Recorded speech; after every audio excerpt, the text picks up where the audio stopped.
continuar en el capítulo número 8. Vamos a leer los versículos 27 al 30. Como saben, este es la dedicación del templo que Salomón había construido para el Señor.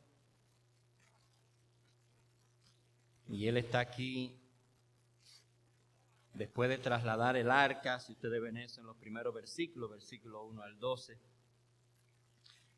Comienza una oración de dedicación en la que nosotros vamos a estar deteniéndonos por algunas intervenciones. Primer libro de Reyes, primero de Reyes, capítulo 8, versículo 27, leemos hasta el 30. Dice la palabra de Dios: pero es verdad que Dios morará sobre la tierra. He aquí que los cielos de los cielos no te pueden contener, cuanto menos esta casa que yo he edificado.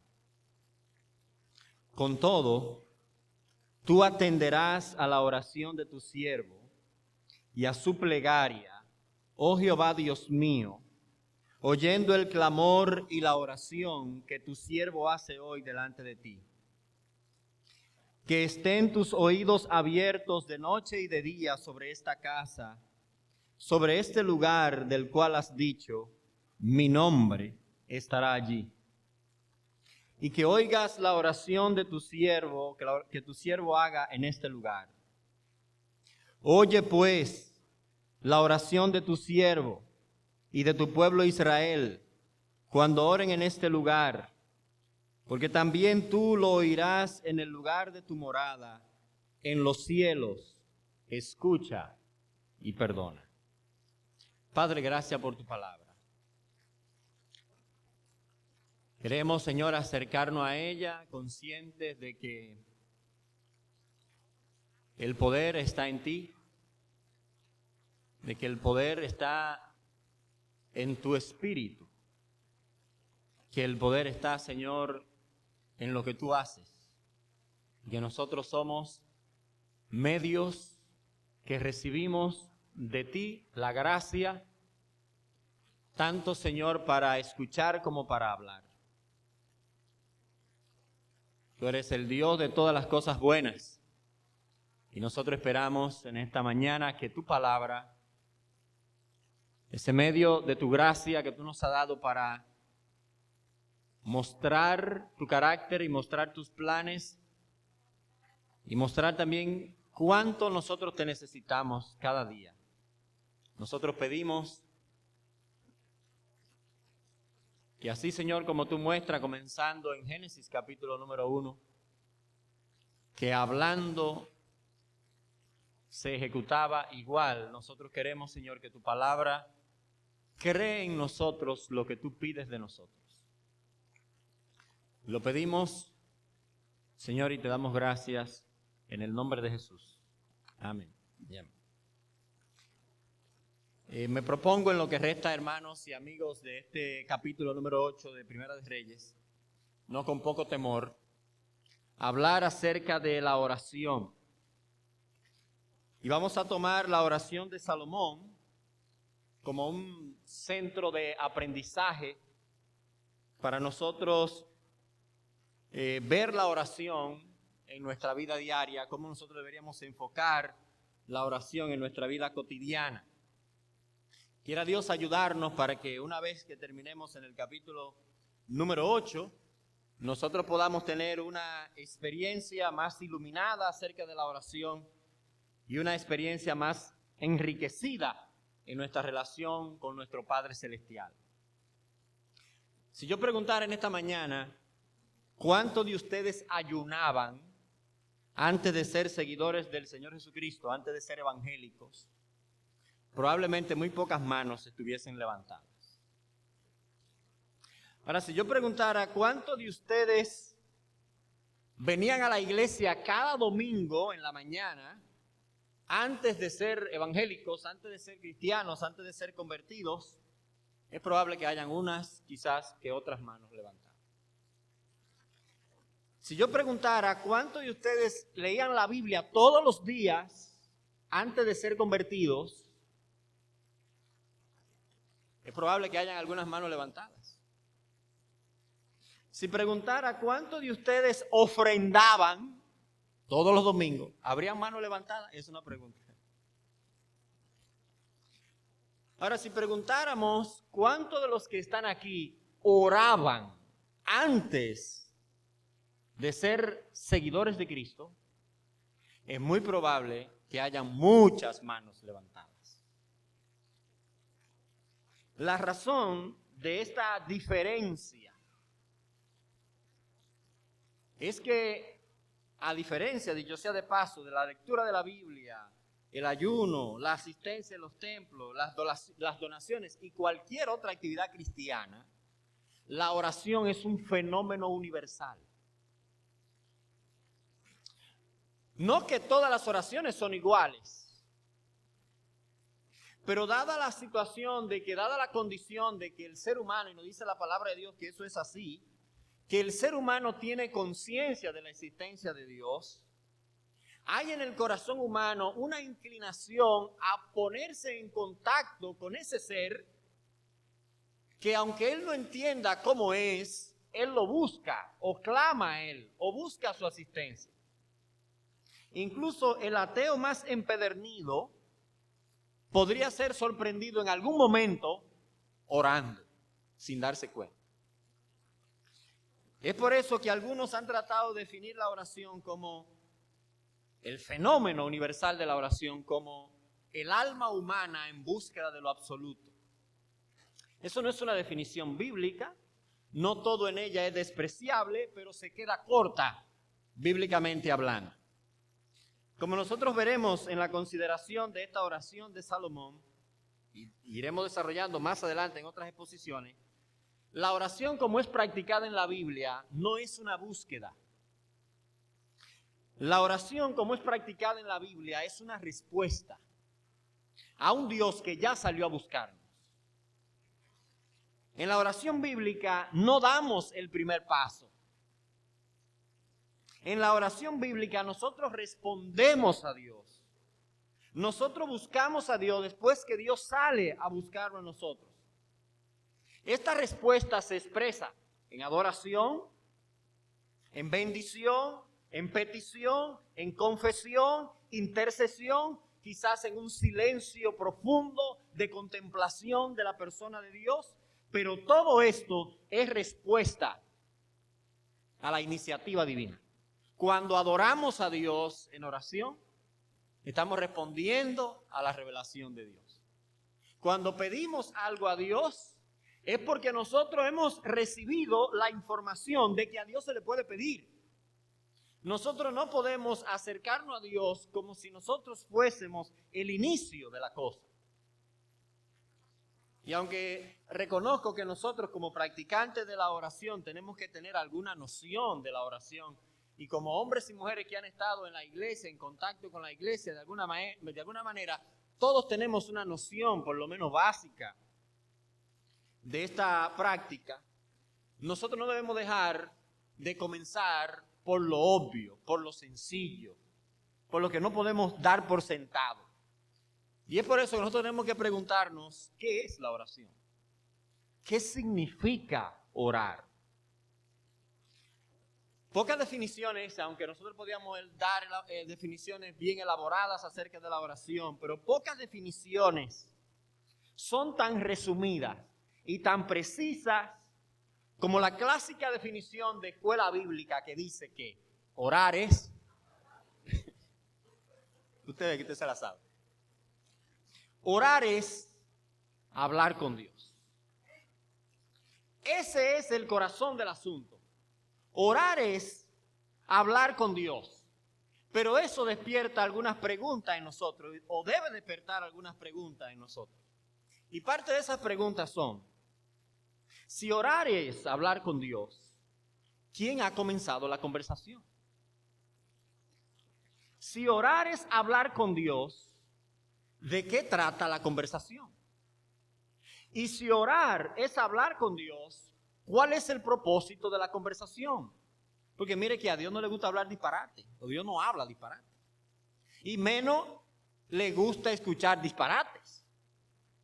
Entonces, si orar es hablar con Dios, ¿quién comenzó? ¿De qué trata? ¿Y cuál es el propósito de la conversación? Si nosotros responder esa pregunta, nuestras oraciones podrían ser tan falsas como las oraciones que se hacen a un ídolo cualquiera, o como las oraciones que se hacen en un altar de brujería. Porque igual nosotros podríamos decir que orar sería hablar con Zeus, o igual podríamos decir que orar es hablar con Thor, o que orar es hablar con Yucaú. Y estaríamos en el mismo terreno si nosotros no respondemos quién inició la conversación, de qué trata la conversación y para qué es la conversación. Entonces, para nosotros, ¿qué es orar? Orar ciertamente es hablar con Dios, pero es responder a un diálogo que Dios ha iniciado en su palabra. Así que yo no sé, si no conozco la palabra de Dios, si no sé de qué Dios está hablando en su palabra, si no conecto con el hilo de su conversación, yo no podré hablar con Dios en conformidad a lo que Dios está comunicando. Puede ser que yo diga muchísimas cosas a Dios, pero si yo no sé de lo que Dios está hablando, yo estoy hablando disparates delante de Dios. El hecho de que la oración sea un fenómeno universal, lo que quiere decir es que el conocimiento de Dios es un fenómeno universal. Como dice el apóstol Pablo, lo que de Dios se conoce le es manifiesto, pues Él se lo manifestó. Ese conocimiento de la existencia de Dios tiene que seguir siendo iluminado por el diálogo de Dios. Lo que Dios dice en su palabra, Salmo 19. Los cielos cuentan la gloria de Dios, el firmamento anuncia la obra de sus manos. Eso sale por todo el mundo. Los seres humanos pueden darse cuenta de que Dios existe. Ahora, en el capítulo número 19 de los Salmos, el versículo número 7, que nos dice, la ley de Jehová es perfecta, que convierte el alma. Entonces, esa conversión del alma, esa respuesta del alma viene cuando se escucha el diálogo de Dios, cuando Dios habla. Entonces, para nosotros orar es responder al diálogo divino y entonces podemos hablar. Una de las cosas que más sorpresa podría causarnos, incluso disgusto precisamente, es cuando usted está hablando de un tema y usted está muy emocionado con su tema y la otra persona le sale con algo diferente. ¿Y de qué es que tú estás hablando, muchacho? La razón, por lo general, es que esa persona o no le está poniendo atención, o no le interesa el tema del cual usted está hablando, o él no está escuchando porque está entretenido en otra cosa. El que no escucha no puede tener el hilo de la conversación. El que no se concentra para escuchar no puede saber cuál es el tema dominante del diálogo. En el diálogo divino, el tema de la conversación es el reino de Dios. Si hablo con Dios sin entender de qué Él está hablando, pediré cosas, me preocuparé por cosas, me alegraré con cosas que no están en el diálogo divino. Así es la cosa en la oración dentro de las Sagradas Escrituras, la oración que está basada en la Biblia. Cuando usted ora, eso no es lo primero. Usted ora porque primero escuchó a Dios hablando. Y cuando usted escucha a Dios hablando, usted porque está interesado. Entonces, ¿de qué es que Dios está hablando? ¿Y en qué es que está ocupado? ¿Y de qué es que está interesado? Y cuando usted conecta con lo que Dios está hablando y pide en conformidad al diálogo divino, entonces Dios responde. Dios ha iniciado la Biblia. Génesis capítulo número 1. Y Dios ha iniciado la historia de la humanidad hablando. Nuestra primera responsabilidad ante Dios es escucharle, porque el primer acto de Dios es hablar, el segundo acto es escuchar. Y usted y yo es que entramos en el segundo acto. Nadie que no haya escuchado a Dios está listo para orar. Orar sin escuchar a Dios es traerle un camión de tierra bajo el argumento de que es un camión de oro. Incluso en las personas, hombres y mujeres más avanzados en la práctica de la oración, siguen trayendo mucha tierra, a diferencia de que en esa tierra hay algunas pepitas de oro producidas por el Espíritu Santo de Dios. Lo primero que Dios hace en la Escritura es hablar, y cuando Dios habla, actúa. En Dios, palabra y acción es lo mismo. Una vez que nosotros hemos oído a Dios hablar, entonces estamos en condiciones para hablar con Él y de ser escuchados por Él. En pocas palabras, Dios escucha a los que le escuchan primero. Lo contrario también es cierto. Dios tiene sus oídos cerrados a los que tienen sus oídos cerrados hacia Él. Es así como funciona el diálogo divino, como es la oración en la Sagrada Escritura. No se puede hablar con el que no quiere escuchar.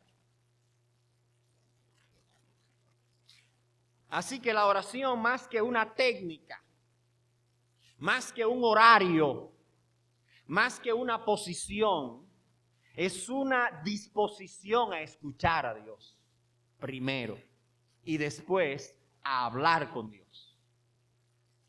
Diálogo en el que nosotros le conocemos, diálogo en el que nosotros reconocemos su grandeza, diálogo en el que nosotros disfrutamos de su amistad y de su presencia, diálogo en el que nosotros confesamos nuestros pecados, diálogo en el que nosotros aprendemos a interceder por otro, diálogo en el que nosotros pedimos socorro, diálogo en el que nosotros buscamos continuamente a Dios, pero porque Él nos ha buscado a nosotros. Por eso la actitud del que ora debe de ser: habla, que tu siervo escuche. Y una vez que nosotros hemos escuchado, estamos listos para hablar con Él. Para que usted pueda orar, primero tiene que escuchar. Y una vez que nosotros hemos escuchado a Dios en la revelación de su palabra y en la persona de Jesucristo, una vez que hemos escuchado a Dios en su palabra y en Cristo, o en Cristo y en su palabra, que es también equivalente, entonces nosotros estamos en condiciones para orar de una manera en la que Dios nos escucha. Dios escucha la oración como parte del diálogo que Él ha iniciado con aquellos que le escuchan. Y de eso es que nosotros vamos a estar viendo en este capítulo número 8 del libro de Primero de Reyes. Dios escucha tu oración, aun cuando su infinita grandeza podría hacerte pensar que tus asuntos son demasiado pequeños para que Él lo atienda.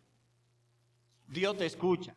A pesar de que tú eres muy pequeño y Él es muy grande, Dios te escucha. Miren el versículo 27, como dice Salomón, pregunta, y lo hace no solamente por él, sino también lo hace por nosotros. Pero es verdad, señores, pero será verdad que Dios morará sobre la tierra. Esa es su pregunta. Y esto es parte de lo que la oración también debe despertar en nosotros. Salomón está perplejo de la grandeza de Dios, pero al mismo tiempo de la cercanía abrumadora de Dios. Contemplar a Dios en su mente y ver la realidad de que Dios estaba en medio de ellos, lo sabemos por el versículo número 10 y 11, que Dios descendió en su gloria.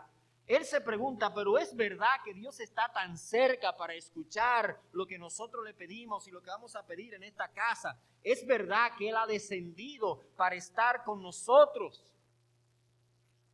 Y el versículo 27 sigue diciendo, he aquí que los cielos, el cielo que Él mismo hizo, los cielos de los cielos, no lo pueden contener. ¿Cuánto menos esta casa que yo he edificado? Salomón se pregunta,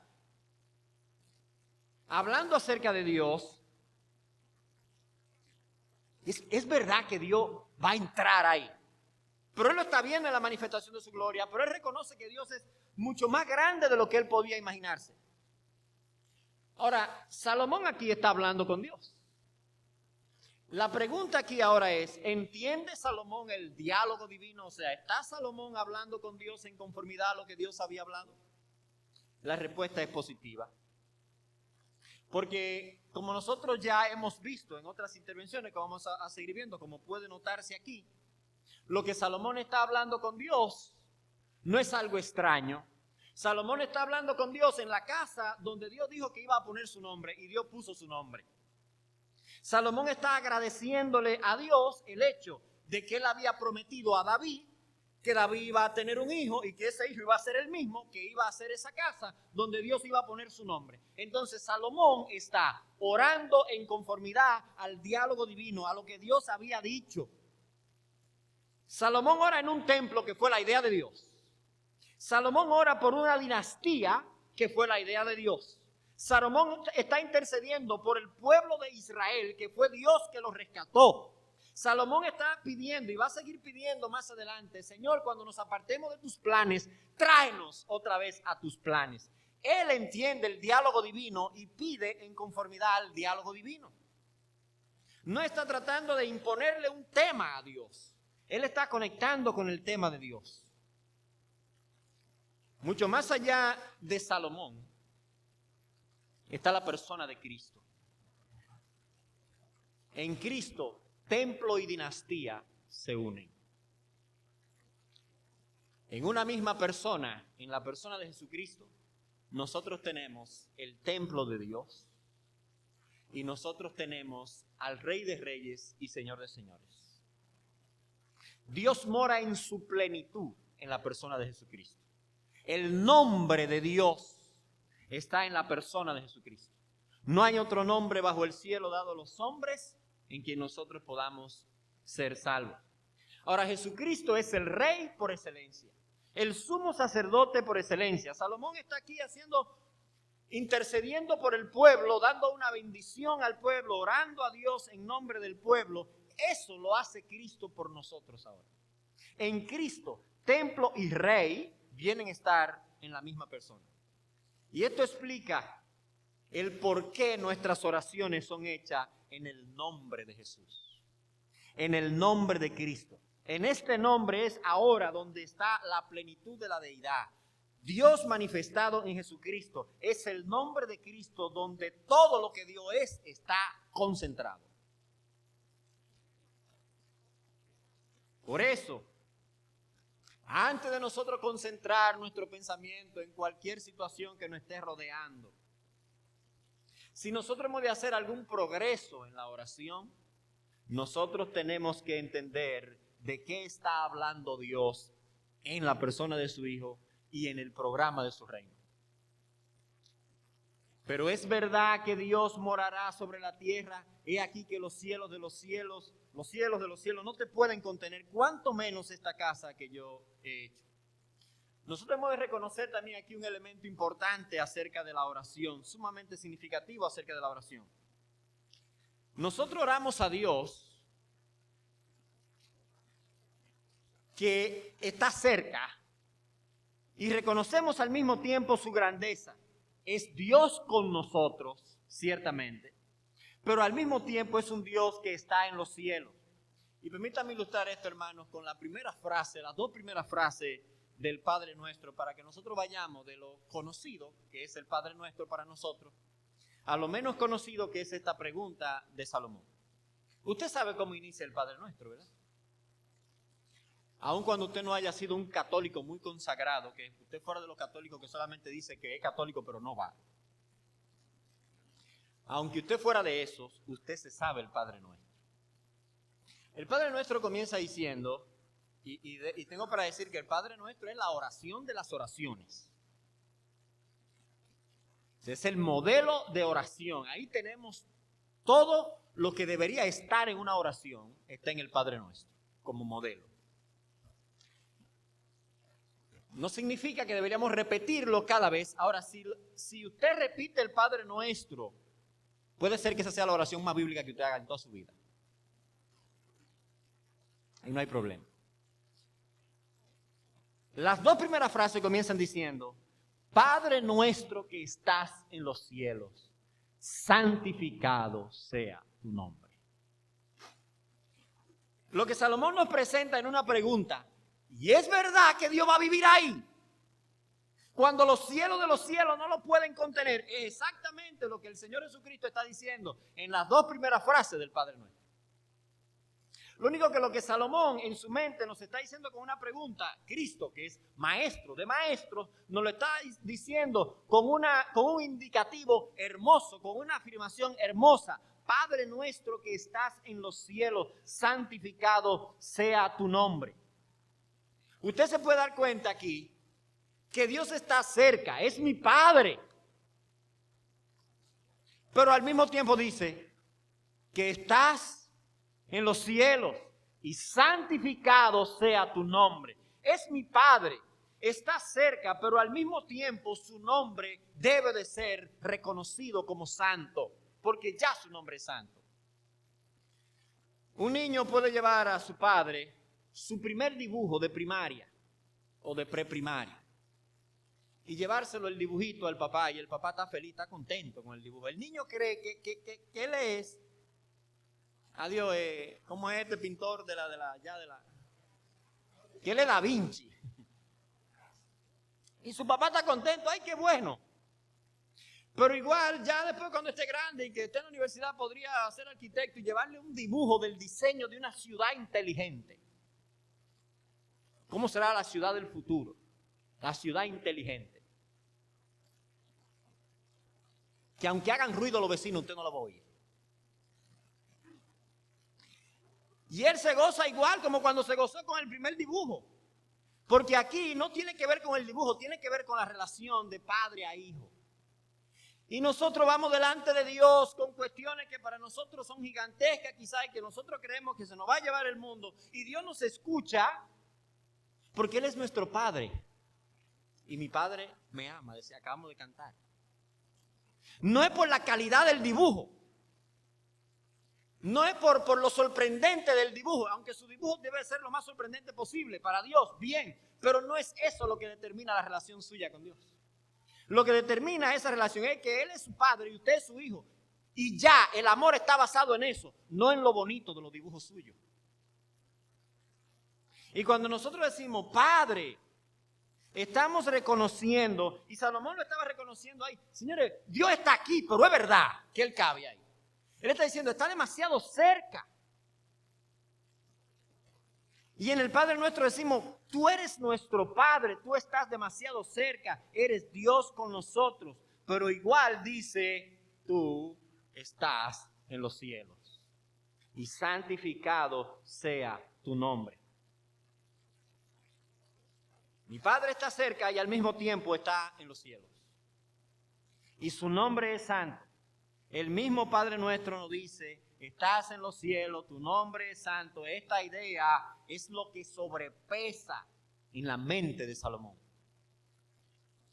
Ahora ve usted, Salomón lucha con esta verdad de que Dios no es un Dios local, de que Dios no es un patrón de una comunidad para celebrarle las fiestas patronales y que cada provincia tiene que tener su patrón. No, Dios no ve a Salomón así. Salomón no ve a Dios así.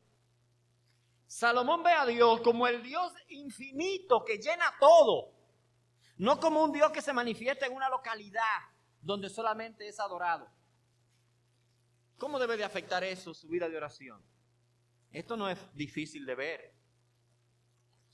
Cuando usted ora, cuando usted eleva una situación en oración, lo que usted está haciendo es que está tomando su vida cotidiana, su día a día, y la está llevando al trono supremo. Hace que su vida diaria se convierta en un tema de audiencia divina para cualquier momento. para cualquier circunstancia. Me acerco con confianza de que me acerco a mi Padre. No tengo miedo porque es mi Padre. Y al mismo tiempo me acerco con la reverencia de que reconozco que Él es santo y que su nombre tiene que ser reverenciado. Puedo elevar al trono de Dios una alabanza, puedo pedir misericordia, puedo presentar alguna dificultad, puedo ponerle asuntos locales, nacionales, internacionales, puedo hablar de su reino, del progreso de su iglesia, puedo presentarle una enfermedad, una dificultad, mis temores, puedo hablarle de mis pecados, de mis tentaciones, puedo hablarle de lo que sea a Dios conectado con el hilo de su conversación. Una conversación que Él ha iniciado. Puedo hablarle de cualquier cosa siempre y cuando esté en conformidad al diálogo divino. Siempre y cuando sea mi respuesta a lo que yo he escuchado. La nación de Israel,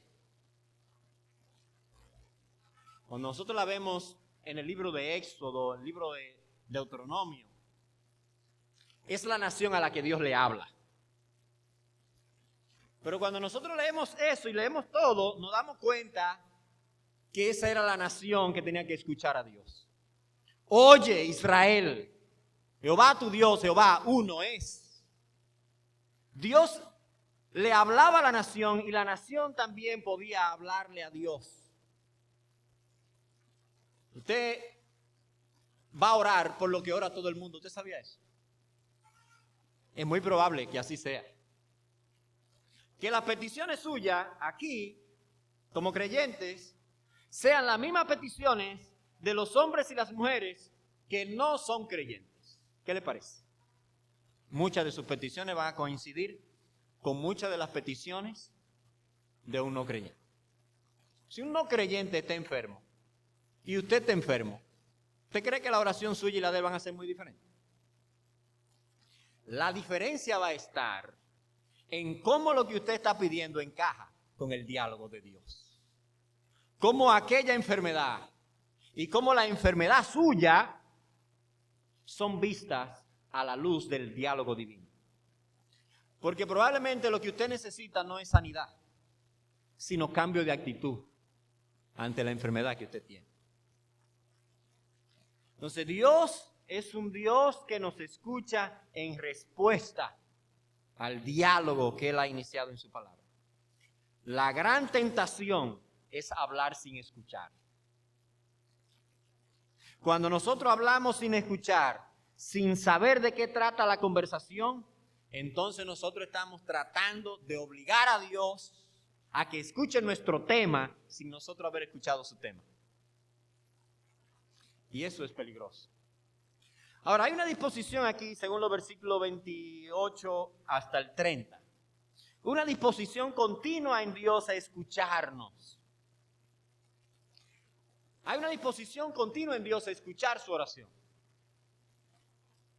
Y que Dios esté dispuesto a escuchar nuestras oraciones ha de esperarse, hermanos. Porque Él no puede ordenar algo y desatenderse de eso. Dios pone toda su atención en lo que Él ordena. Y por ejemplo, Dios dice en su palabra, no robarás, no cometerás adulterio.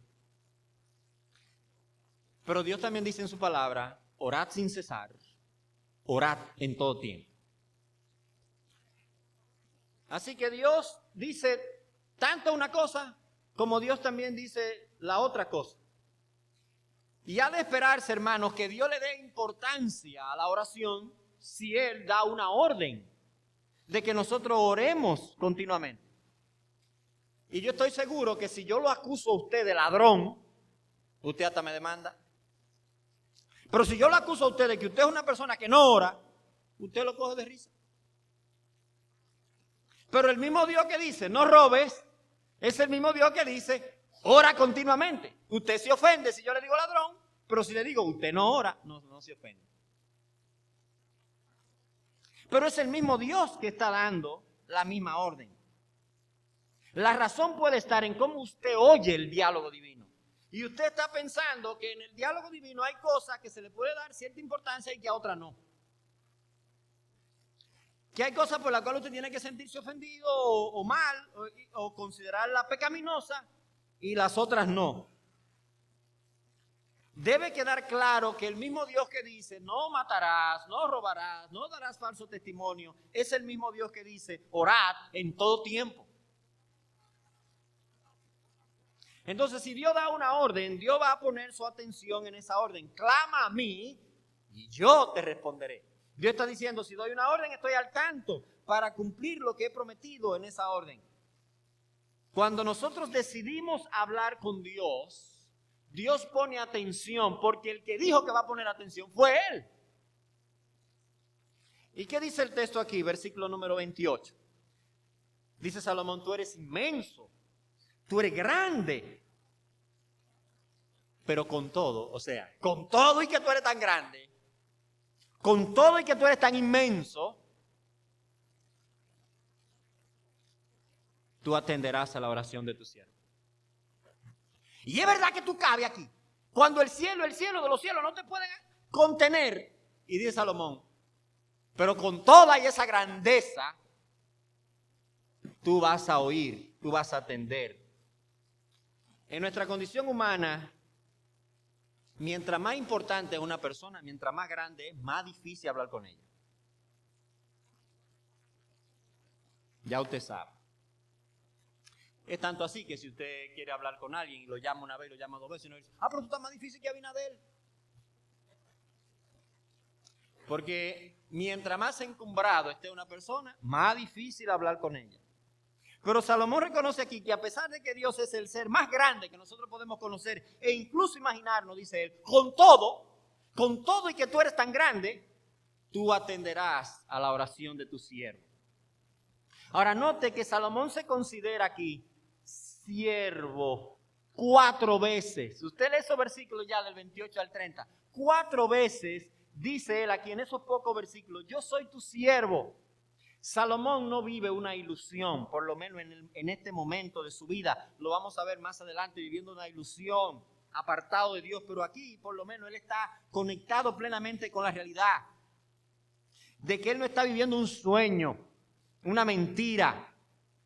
Salomón reconoce que en relación con Dios, él es un siervo.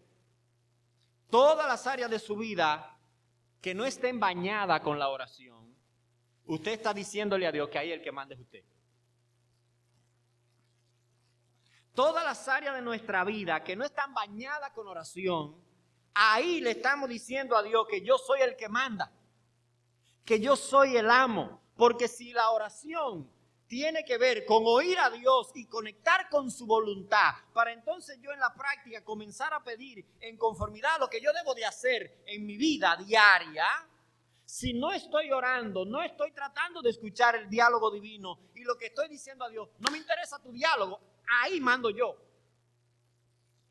Y cuando Salomón dice aquí, yo soy tu siervo, Salomón no argumenta, yo soy el rey más sabio de la bolita del mundo. Yo soy el rey que tiene más oro de la bonita del mundo. Yo soy el hombre más inteligente del mundo. Yo soy hijo de David. Yo soy el hombre más educado. Yo es que he escrito más proverbios. No, Salomón está diciendo, yo soy tu esclavo. Yo soy tu siervo. Esta es la actitud de la oración que ha oído el diálogo divino. Este es uno de los beneficios también más grandes de la oración para nuestra vida. Nos hace ver quiénes somos realmente. La oración nos libra de la ilusión de la autosuficiencia. De pensar que mañana yo voy a abrir los ojos porque yo tengo todos los medios para mañana yo abrir los ojos. De pensar que yo voy a comenzar todas las cosas, todos los proyectos porque yo tengo todos los medios. Yo controlo todo para que todo salga bien. La oración nos libra de pensar que nosotros somos independientes, de pensar que realmente nosotros podemos dirigir nuestra propia vida sin tomar en cuenta la sabiduría de Dios. La oración nos libra de la mentira, hermanos, de vivir en una mentira. La única manera de nosotros dirigir nuestra vida de manera sabia es sometiéndonos a la voluntad de Dios y a la sabiduría de Dios. Es hágase tu voluntad. no la mía. Eso es lo que uno dice en oración. Cuando hablo con Dios después de haberle escuchado, descubro que yo no soy el dueño de mi vida. Que el dueño de mi vida es Dios. Que yo soy un siervo. Que yo simplemente me someto a la agenda de Dios y encuentro mi gozo y mi alegría en esa agenda. La oración humilde es el reconocimiento de que somos siervos de Dios y que dependemos de su instrucción continuamente. De su provisión, de su providencia continuamente. De hecho, la actitud del que ora es más importante que el lugar, que la hora y la posición del que ora. Que quede claro, Dios atiende la oración. En otras palabras, Dios se da la vuelta para escucharle y hablar contigo una vez que tú has oído a Dios. Ahora, Dios escucha todas las manifestaciones de nuestras oraciones. Miren cómo dice el versículo número 28. Miren qué interesante. En el versículo 28 hay 3 clasificaciones que hace Salomón de la oración. Él usa la palabra oración, plegaria y clamor. Y si bien en este versículo podrían ser sinónimos, no dejamos de reconocer que hay matices en cada una de esas palabras que deben de ser señalados. La palabra oración, mire, versículo número 28, dice: con todo tú atenderás a la oración de tu siervo y a su plegaria, oh Dios mío, oyendo el clamor. La palabra oración, esa es nuestra respuesta en sentido general al diálogo de Dios. En la oración, que puede estar caracterizada por la acción de gracia, la adoración, la intercesión, la petición, todo eso. Todo podría ser clasificado como oración en sentido general. Todo ser viviente que tenga conciencia del Creador y de su Redentor puede comprender lo importante que es la oración para su vida. Puede darse cuenta que sin oración no puede caminar en este mundo. La oración es una expresión de vida. La ausencia de la oración, hermanos, no es otra cosa que la evidencia de la muerte.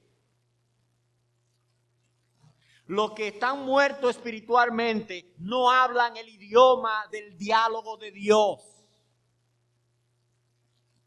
Eso es como que usted ir al cementerio y usted le pregunta: explícame los motivos de la guerra entre Putin y Ucrania. Nadie le va a dar respuesta, ni el varón del cementerio le va a dar respuesta. Nadie. No pueden orar. Hay que tener conciencia del medio que nos rodea.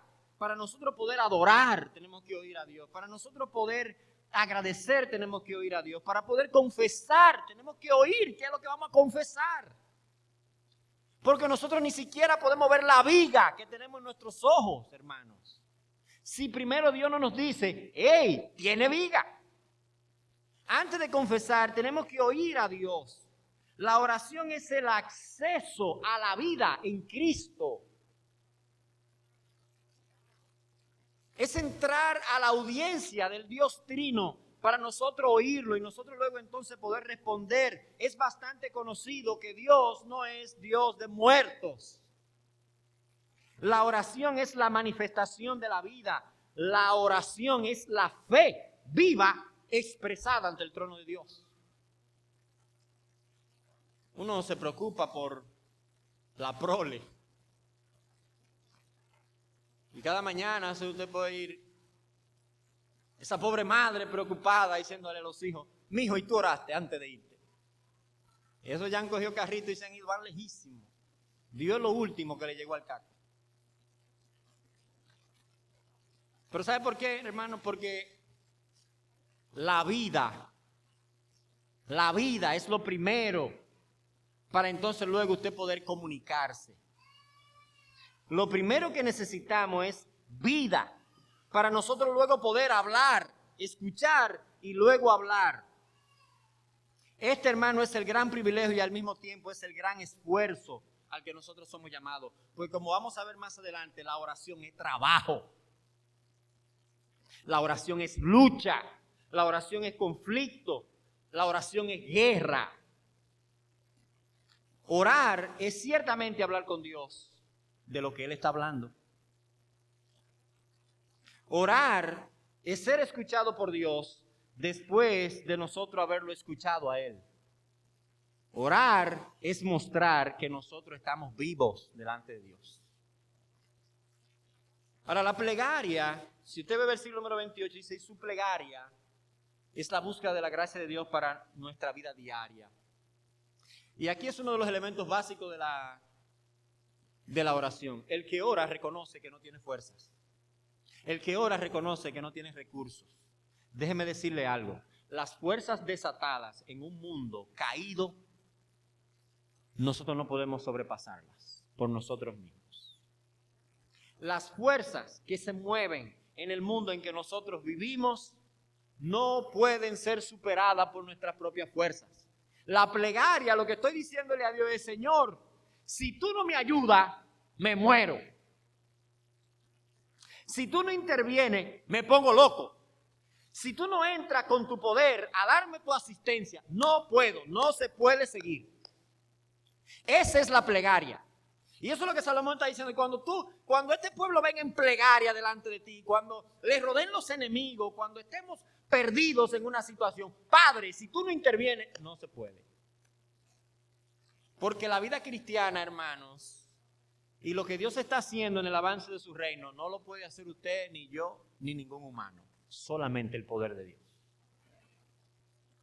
Pero aquí también está, dice Salomón, tú le haces el clamor. La palabra clamor en la Sagrada Escritura es una palabra que aparece muchas veces en los salmos principalmente. Puede tener un uso positivo, por ejemplo, cuando se clama de alegría. Los mismos salmistas a veces llaman a clamar para adorar a Dios. Pero el punto aquí, como Salomón lo está señalando, es cuando hay una situación desesperada, de mucho dolor, y se expresa en una voz de dolor hacia Dios. Y aquí señalando el clamor precisamente. El clamor está ligado al afligido, al enfermo, al que está en una situación profunda de dolor, de reclamo de justicia. También nosotros lo vemos en el libro de los Salmos. El punto es que Dios oye, sea cual sea la naturaleza de la oración que usted haga, Dios le oye. Y Dios tiene esa disposición continua, hermanos, a orar. Miren cómo Salomón lo dice en el versículo 29. Que estén tus ojos abiertos de noche y de día sobre esta casa, sobre este lugar en el cual ha dicho, mi nombre estará allí, y que oigas la oración de tu siervo, que tu siervo haga en este lugar. Son peticiones de Salomón. Salomón está diciendo de noche y de día, y él reconoce que Dios no está limitado a que sea de noche, que sea de día, porque ese Dios infinito no es afectado por noche y día ni tiempo. Dios no está limitado por horarios. Él está diciendo, para nosotros, el que tú nos escuches es continuo, de noche y de día. No importa el momento que nosotros estemos orando, en ese momento tú nos estarás escuchando. No hay, la oficina de oración abre a las 8. No, a las 6 no venga a orar. Comienzan a las 9. Que la oficina abre a las 8 y los despachos comienzan a las 9, porque hay que barrer. No es así que funciona. Dice Salomón, tus oídos estarán atentos de noche y de día. Esto es 24 horas, 7 días a la semana. Porque Dios no duerme.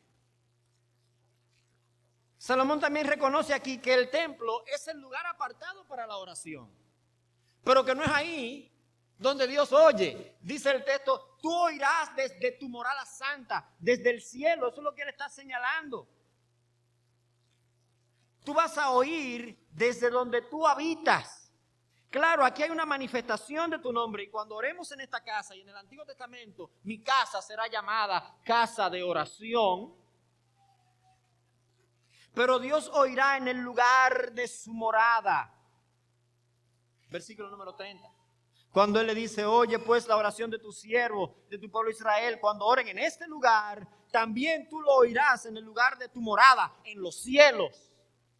Salomón tiene su teología clara. Él sabe que el centro del universo, lo que gobierna el universo es el cielo. Padre nuestro, hágase tu voluntad. ¿Cómo qué?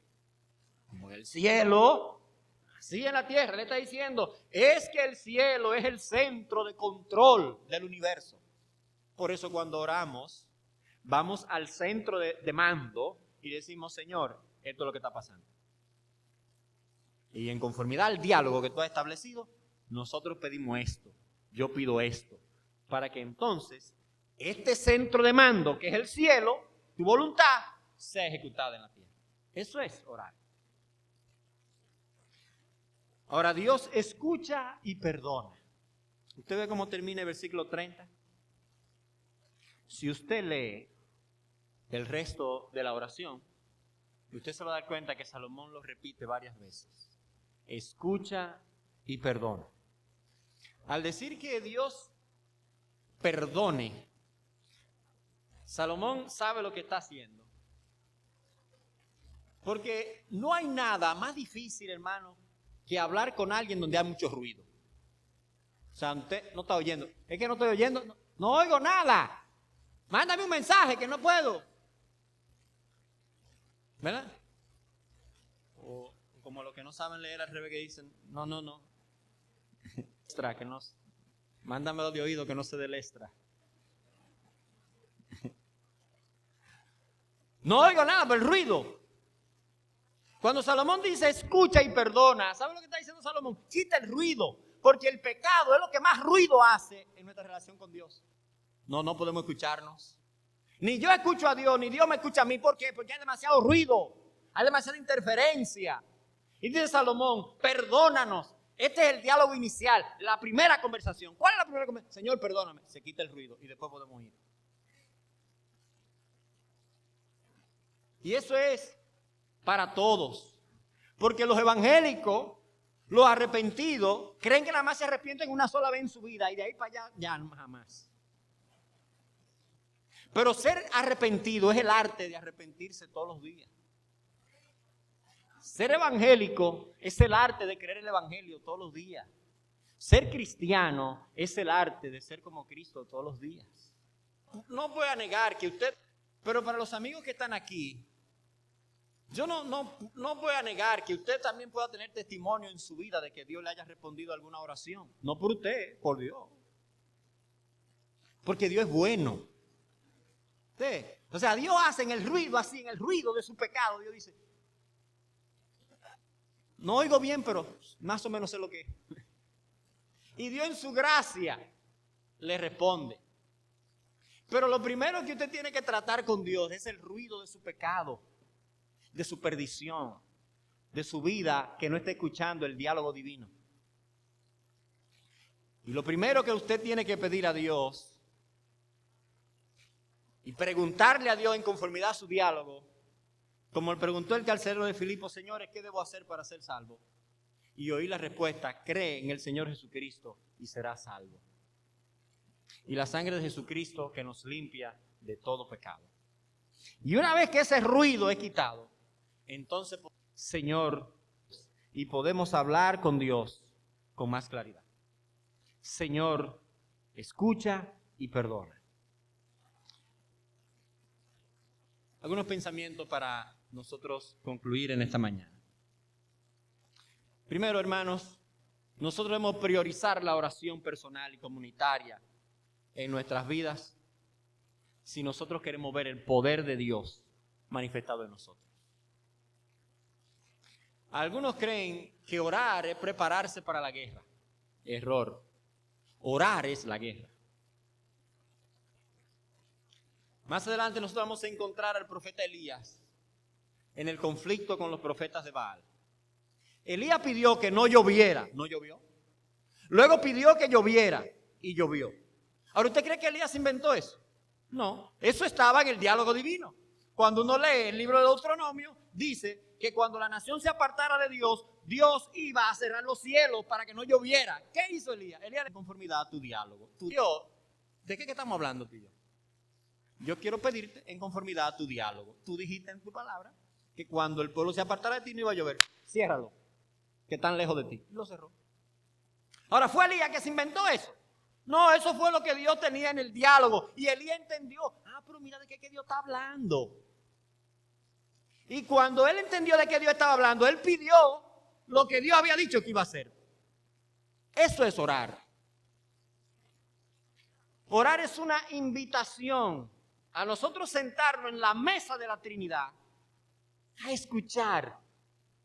¿De qué está hablando el Padre? El Padre está hablando del Hijo. ¿Y de qué está hablando el Espíritu Santo? Está hablando del Hijo también. Porque dice Cristo, Él tomará de lo mío y me glorificará. Y dice el Padre, este es mi Hijo amado en quien tengo contentamiento. A Él oíd.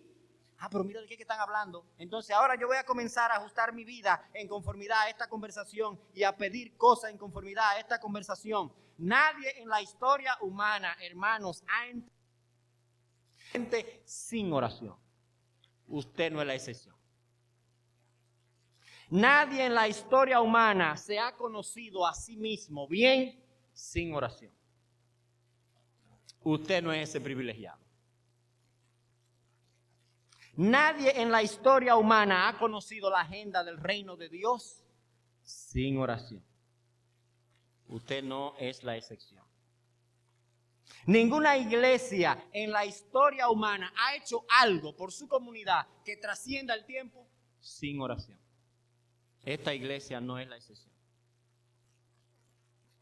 Nadie ha crecido en santificación, en el uso eficaz de sus dones espirituales sin oración. No somos la excepción.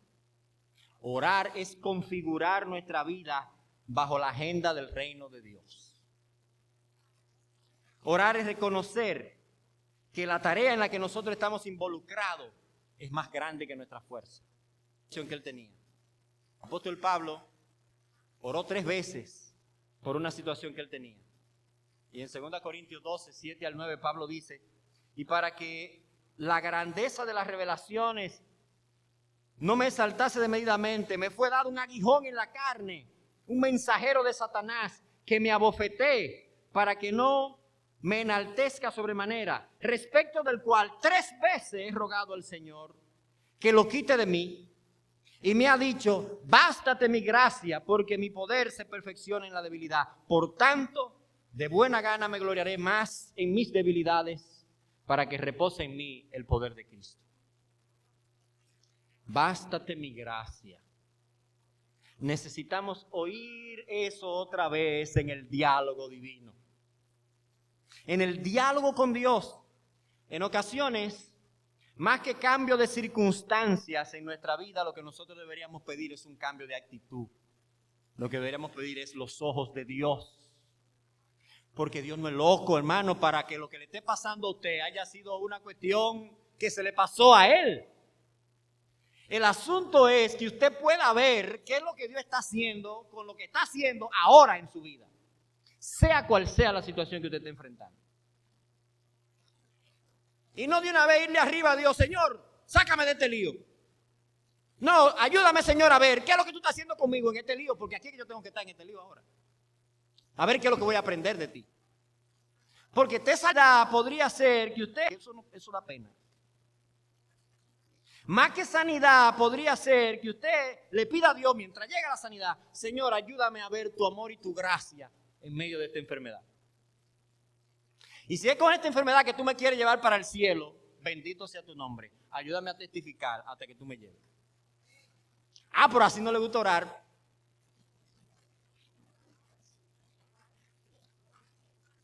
Porque usted no está oyendo el diálogo divino que dice, para mí el vivir es Cristo y el morir es ganancia. No, porque usted quiere poner la conversación suya, Dios. La suya es quedarse aquí haciendo nada.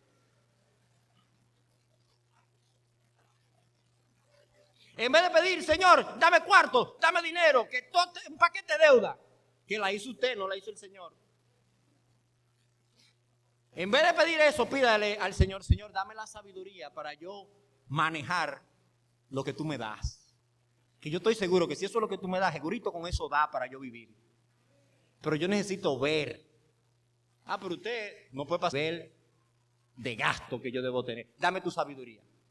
Pero usted no puede pasar por una tienda porque de una vez necesito esos tenis nuevos con 3 pares que ya tiene en la casa. Y después está anatagueando. Señor, oye mi clamor. ¿Cuál clamor? Pues yo te doy los cuartos y tú los gastas en disparate. Nosotros tenemos que aprender a buscar a Dios en su gracia. Puede ser que los solteros aquí, Señor, dame matrimonio. Es un clamor grande.